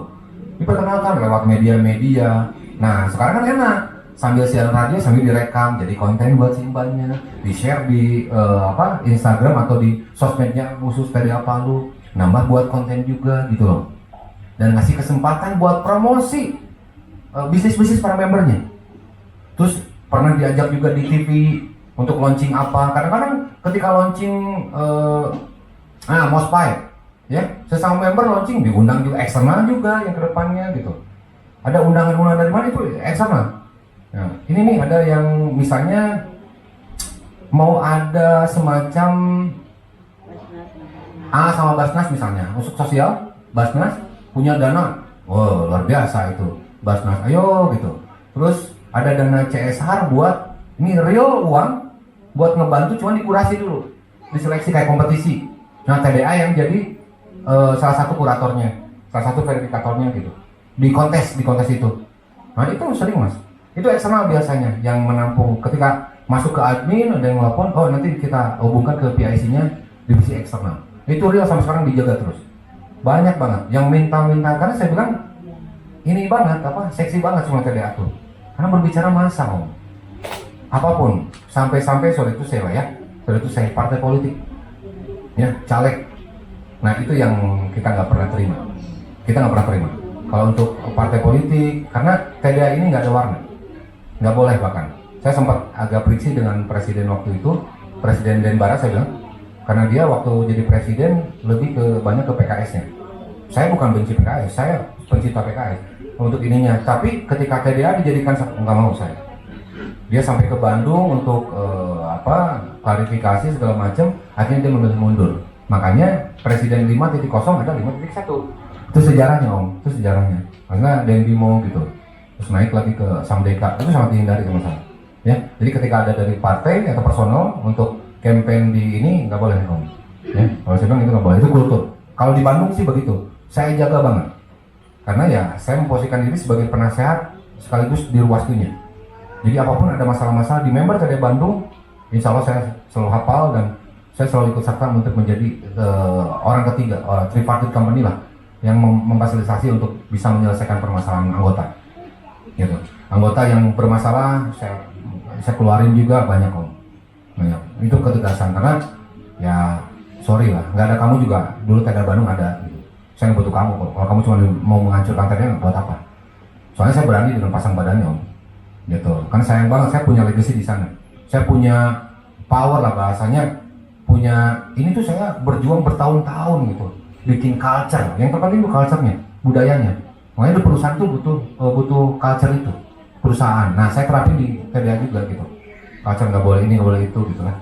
Nah itulah om ya. Jadi kalau berbicara real banyak sebenarnya kalau di secara breakdown, tapi apapun selama itu kegiatannya satu positif. Yang kedua bisa ada impact-nya buat siapapun yang nanti yang jadi audiensnya, ya kan. Terlebih buat ke TDA-nya sendiri gitu loh. Ketika bisa nambah uang kas gitu kan, walaupun tujuan kita bukan itu, selama kita hadir dan bisa memberikan manfaat, ya kan. So, ada orang yang pengen gimana sih, saya tuh fashionnya di kuliner, saya pengen bisnis donat, om Mbak bisa saya jadikan talent, ya kan. Tentunya si Mbak yang bisnisnya bawang goreng, tentunya someday jadi ngisi di radio atau di TV lokal ya, TV Palu TV misalnya, gitu. Itu ya om ya, itu real banget. Yang kalau di Bandung banyak banget yang mintanya. Oke. Assalamualaikum warahmatullahi wabarakatuh. Perkenalkan saya Kak Azra. Iya di TDA panggilnya Mami. Oke. Saya tertarik dengan cerita Teh Eva dan AA tadi di awal tentang couple planner. Seperti yang Teteh bilang sama AA bahwa pernah berada di titik paling rendah dalam kehidupan, dan itu setelah berkomunikasi menemukan jalan, bahkan mungkin dimudahkan oleh Allah untuk itu. Dan ini bukan satu dari cerita yang saya pernah dengar, dan rata-rata hampir semua orang yang sukses itu, ini menurut saya polanya seperti itu. Kita bisa contoh Kang Dewa, ya. Tidak, misalnya enggak yang dulu, bukan yang sekarang, yang dulu dia sampai punya utang 7M, bahkan sudah hampir di ICU, bahkan sudah divonis mau meninggal. Tapi apakah polanya orang yang berhasil itu seperti begitu semua? Apa pernah pernah mendengar, ada nggak orang sukses bisnisnya tapi tidak harus melewati titik terendah dalam hidupnya? Gitu.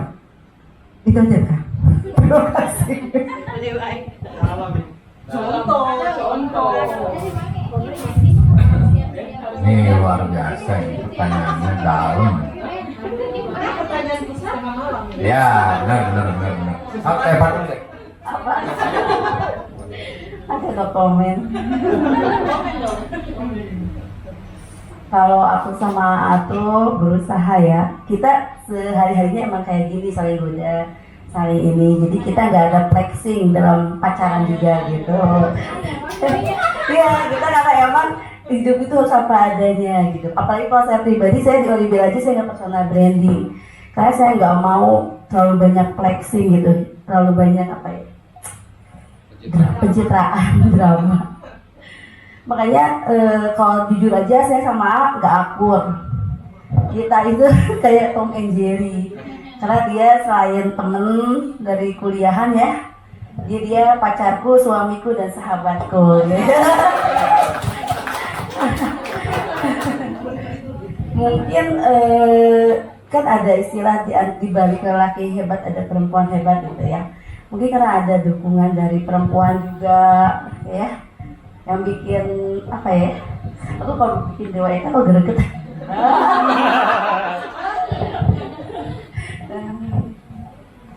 Jadi yang saya rasain sama Ama sih gitu sih Mbak, kita selalu apa adanya, jangan mengada-ada gitu kan.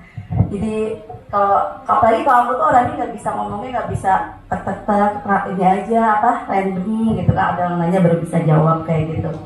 Di rumah tangga gitu sama ya, random juga gitu kan.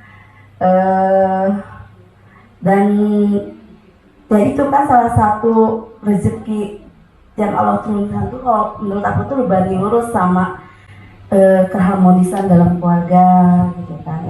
Itu emang dirasain banget, karena emang salah satu cita-cita saya sekarang malah udah nggak muluk-muluk, mas, saya udah nggak terlalu ambisius malah mungkin dalam bisnis, karena tujuan saya cuma pengen hidup tenang sama bahagia, itu aja gitu kan.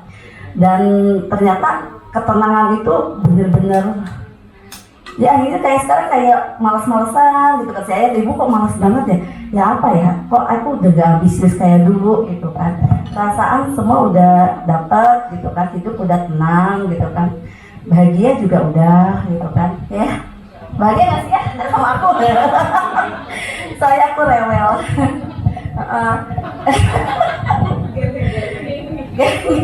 Karena aku paling rewel sama dia, benar gitu kan. Jadi kalau dalam rumah tangga tuh sebenarnya nggak ada kunci apapun. Kalau bagi saya sama Ama ya apa adanya aja, kayak jadi diri sendiri gitu kan. Mau ngomong apa tuh ya? Soal Dewa Eka kan teman ayah.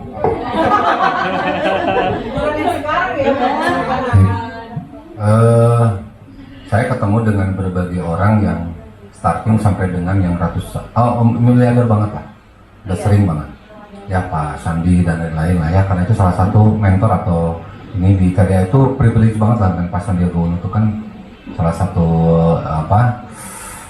pebisnis yang selalu jadi idola. Di balik kesuksesan seorang pebisnis itu selalu ada rahasia. Ya, saya selalu nanya soal masalah kegagalan dan proses. Ya, karena berbicara happiness, tentunya orang itemnya beda-beda. Selalu berbicara ininya rujukannya beda-beda. Bukan karena masalah rumah, mobil atau kekayaan enggak. Sementara karena saya tahu, saya selalu tanya ke guru saya tuh kalau ngomongin alasan soal happiness, kebahagiaan, kesuksesan harus bersanad, Mbak. Nggak boleh ada yang debat gitu, dan harus clearance. Ya, dalam agama itu kan, di cuman agama Islam yang tidak membeda-bedakan, tidak faktornya karena masalah kekayaan, tidak. Ya, agama Islam selalu merujuk kita harus sukses, harus kaya. Yang mananya? Kalau A pengen kaya secara harta, yang pertama yang harus A lakukan adalah kaya hatinya. Gitu, ya kan? Nah, saya ketemu dengan berbagai macam jenis pengusaha, dari yang offline sampai dengan yang online segala macam. ternyata polanya sama. Dia patuh terhadap aturan agama, khususnya Islam ya. Kalau yang saya, Al-Quran dan As-Sunnahnya itu benar-benar dijaga. Dia selalu membahagiakan keluarganya, apalagi istrinya. Trust me deh. Gini, soalnya Kos Fahmi ya, Kos Fahmi itu guru yang paling killer menurut saya. Jin ini di luar mau Bandung, katanya. Dalam rumah kayak kucing gitu kan. Wah, sampai dihina kayak gitu. Benar tuh. Bukan dihina bagi saya, karena memang di pikiran saya saat ini dan sampai ke depannya, saya paling takut kalau tidak bisa membahagiakan istri saya. Benar. Saya selalu menjaga itu, karena saya percaya, dan itu ini dari guru saya itu gitu. Karena ketika istri saya bahagia, yang paling bahagia itu saya. Ketika saya hadir dengan Mas Helmi gitu ya di Bukit sana, istri saya, ya Allah ayah ini ibu banget. Waduh. Serius itu mah. Serius. Iya. Saya tuh nggak bisa kalau ditodong gitu, nggak bisa saya. Nggak bisa, serius ya. Dan hampir sama dengan mereka punya guru secara spiritual. Jadi kalau di Pak Zamil itu nge-breakdown ya. Ada guru yang sifatnya religi, guru bisnis, guru ini gitu. Selalu ada rujukannya. Kos Fahmi guru bisnis saya, bukan guru religi saya. Bukan. Guru religi saya bukan Kos Fahmi gitu.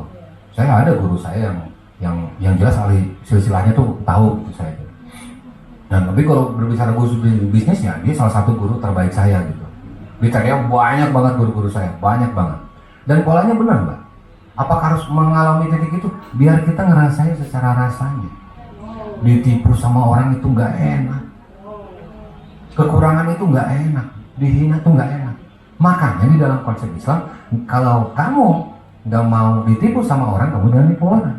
Kalau orang nipu kamu, itu bukan urusan kamu, itu urusan dia dengan Allahnya. Kalau kamu jangan nipu gitu. Orang benci sama kamu, ya nggak apa-apa, urusan dia. Dalam ilmu leadership itu berbicara locus of control. Apakah COVID bisa kita kendalikan?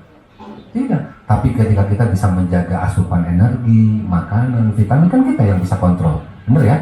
Terus ketika misalnya bisnis lagi diserang dengan kompetitor, dengan berbagai macam platform, baru belajar Facebook, udah muncul Instagram. Baru belajar Instagram, udah muncul Shopee. Dan lain-lain, yang orange, yang hijau, yang biru. Baru belajar e-commerce, muncul lagi platform yang baru, TikTok. Ini kapan selesainya gitu, ya kan? Pusing gitu kan. Baru juga kita, sorry lah, kalau di Origal baru launching PO hari ini, besok di Shopee udah ada yang ready bajakannya. Coba gimana tantangan bisnisnya? Tapi karena kita menyadari konsep rezeki itu urusan Allah, kita cuma berada memastikan positioning kita di bisnis yang benar. Karena itu yang akan dipertanyakan. Ya, prosesnya, bisnis prosesnya yang akan ditanyakan. Soal hasil itu beda-beda. Karena kebahagiaan yang saya percayai dari guru saya, kebahagiaan itu letaknya di rasa syukur. Udah dapat, ya Allah izinkan saya pengen revenue 1M. Udah dapat 1M, pengen 3M. Udah 3M, pengen 10M. Nggak akan pernah habis-habisnya. Karena ada nafsu. Hawa nafsu. Makanya bedakan antara kebutuhan dan keinginan, katakan gitu ya, banyak macam. Nah, karena study case-nya ini berbicara Dewa Eka, ya. Trust me Mbak, tidak ada orang di Indonesia yang tahu permasalahan Dewa Eka sedalam Agi. Trust me, saya kenapa ngomong kayak gitu? Yang ke blow up di media cuman segini. Saya pura-pura nggak tahu. Karena buat apa?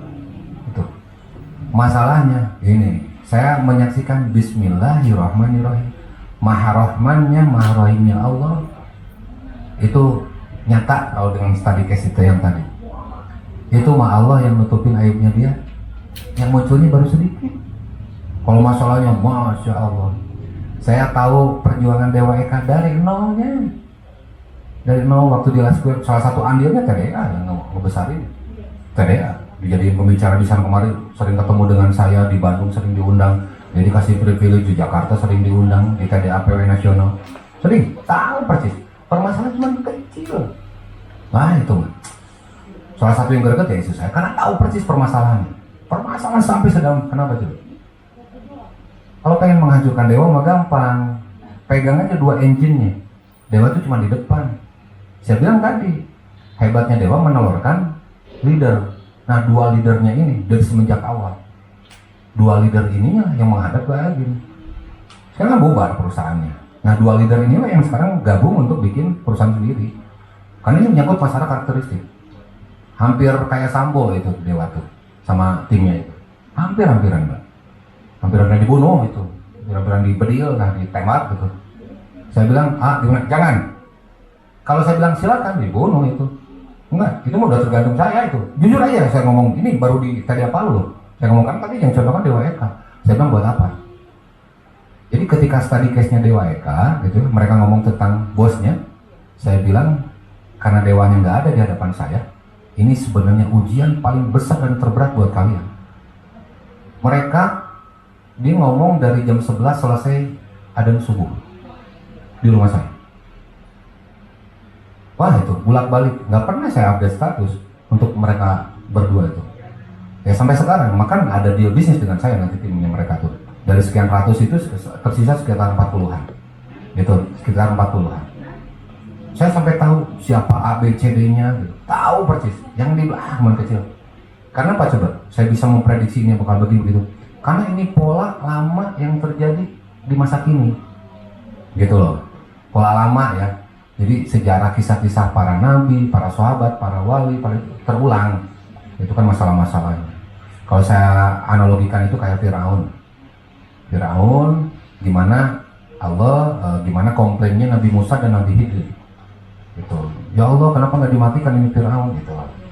Nah, Allah tuh bilang, ya gitu loh, bersabda A, B, C, D, A, B, C, D. Gitu. Sampai ini saya ngomongin, ini begini rujukannya. Tidak dilakukan, alhamdulillah. Gitu. Ya alhamdulillah. Ya udah selesai. Gitu. Dan nanti juga, mudah-mudahan ini sebagai wasilah bagi dia untuk bisa sadar. Itu untuk bisa sadar. Ya kalau nggak sadar ya itu urusan dia juga gitu. Ya kan? Makanya apakah polanya waktu itu ketika dia punya hutang, bikin ini segala macam dan selesai, karena yang dirasakan setahu saya ketika dia punya hutang 7, sekian M, itu benar-benar perjuangannya real, benar-benar dari hati gitu. Godaannya kan ketika udah selesai, punya nama besar, ini di mana itu, yang sampai timnya bilang saya itu hampa. Banyak tim kita, apapun yang dia ini kan juga jadi duit bu. Update status jadi duit, untuk itu semua tawaran, endorsement segala macam juga udah luar biasa. Tapi hampa, nggak ada darahnya, nggak ada rasanya gitu loh pemakanan itu. Sebenarnya nggak ada yang salah pasti, nggak ada yang salah. Ya alhamdulillah lah, sekarang ya dari timnya, saya mah kenal baik dengan dia dan saya nggak pernah menyinggung dia gitu sampai sekarang. Ya sampai sekarang gitu loh ya, alhamdulillah. Jadi kalau misalnya dicontohkannya itu dan akan ada jauh lebih banyak yang di luar sana gitu ya.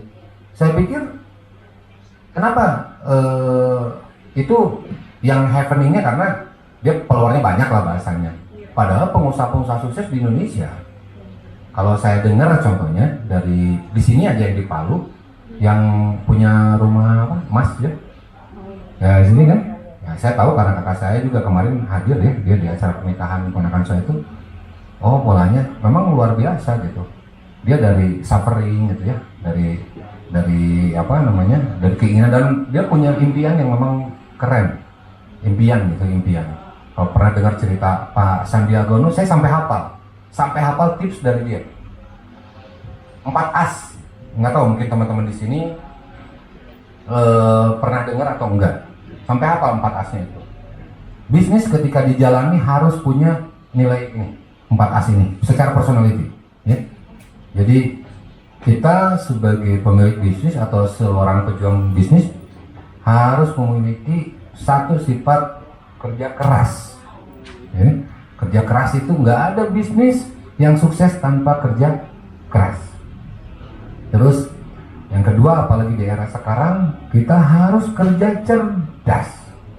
Gitu, kerja cerdas, sesudah kerja keras, sesudah kerja cerdas, ada kalanya apa yang kita lakukan, apa yang kita forecastingkan, apa yang kita rencanakan tidak sesuai dengan kenyataan. Makanya butuh yang ketiga, kerja ikhlas. Jadi namanya ikhlas itu kita menerima seutuhnya episode dari Allah. Dulu waktu kejadian terjadi turbulensi, istri saya nggak nerima, marah, nggak terima diginiin sama orang, digituin sama orang, nggak nerima. Padahal kita nggak pernah berencana, untuk itu nggak pernah berencana. Nah, salah satu yang dirubah oleh guru saya ya tadi, ikhlaskan teh.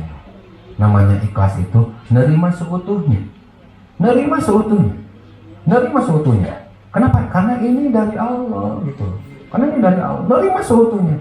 Ya Allah, terima kasih ini untuk episode terbaik darimu. Berikanlah saya kekuatan, berikanlah saya petunjuk untuk keluar dari masalah-masalah yang ada ini. Gitu. Jadi semuanya dikembalikan lagi. Sesudah kita menerima, artinya hatinya udah tenang. Gitu ya. Gitu. Jadi kerja cerdas. Nah, kerja keras, kerja cerdas, kerja ikhlas. Nah, ini yang terpenting. Kerja tuntas. Jadi tuntaskan. Kebanyakan orang tidak sampai tuntas menyelesaikan permasalahan, menyelesaikan atau solusinya. Gitu. Tadi misalnya, ini kenapa fokus saja di produk? Padahal lupa di era sekarang ada item untuk bisa campaign, kontennya, value-nya, segala macam kan itu perlu kita delivery. Tuntaskan itu semua, tuntaskan. Ingatnya bahwa kita ini pasang-pasangan, ada dohir, ada batin, ada horizontal, ada vertikal gitu. Ya, itu yang harus dilakukan. Tugas kita di dalam berbisnis itu maksimalkan ikhtiar dan doa. Hasil akhirnya urusan Allah. Perjalanan saya di haji Safa Marwah, kan air zam-zamnya keluar dari kakinya Nabi Ismail. Allah yang merintahkan untuk ke Safa dan ke Marwah, itu kan ikhtiarnya, ikhtiar dohir manusia. Hasilnya itu Nabi Ismail, gitu loh. Jadi kalau bicara benar, sukses itu ada polanya. Ya. Salah satu terpolanya ya tadi, rata-rata orang ketika ditempa dengan sebuah suffering itu banyak menolaknya. Disitulah sebenarnya letak mentalnya. Ketika kita menerima dengan ikhlas sampai titik nadir yang paling bawah sekalipun, serahkan sama Allah, terjadilah rebound, Mbak. Gitu, karena kita udah nerima dulu. Hampir sama. Nah, sudah itu apa tadi makanya dalam Al-Qur'annya, wasta'inu bisobri washolah. Jadikan sabar dan sholat sebagai penolongmu. Gitu, kenapa sih harus sabar? Nah, innallaha ma'as-sabirin, karena Allah suka dan sayang dengan orang-orang yang sabar. Nah, sabar ini bukan berarti diam. Sabar ini berikhtiar. Maksimalkan yang tadinya kita berteman 1 jadi 10, yang tadinya kita blast mungkin ke 100 kontak WhatsApp jadi 1000 kontak WhatsApp. Terus ditambahkan dulu ikhtiarnya. Jangan lupa itu ikhtiar manusia, kita berdoa karena kita makhluk yang lemah. Gitu. 4 bulan 10 hari dalam kandungan ibu udah selesai urusan duniawi itu. Jodoh, mati, bayi cicil udah tertulis lah. Udah tertulis. Nah, tinggal kita masalah keberkahannya, ya, masalah kebaikan dan positioning kita mengambil sikapnya. Insya Allah. Makanya nilai-nilai TDA nomor 1 itu silaturahmi. Penting banget. Kita punya masalah, adalah silaturahmi aja, cerita ke orang-orang yang tepat, apalagi kita punya mentor.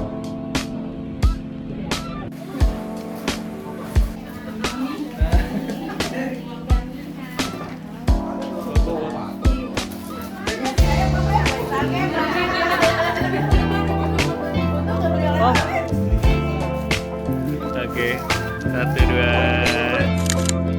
Jadi perempuan baru. Next level.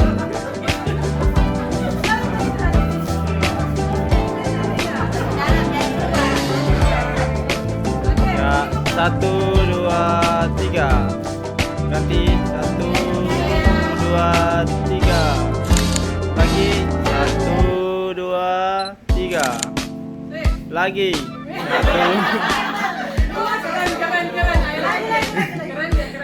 1, 2, 3. Ini apa lu?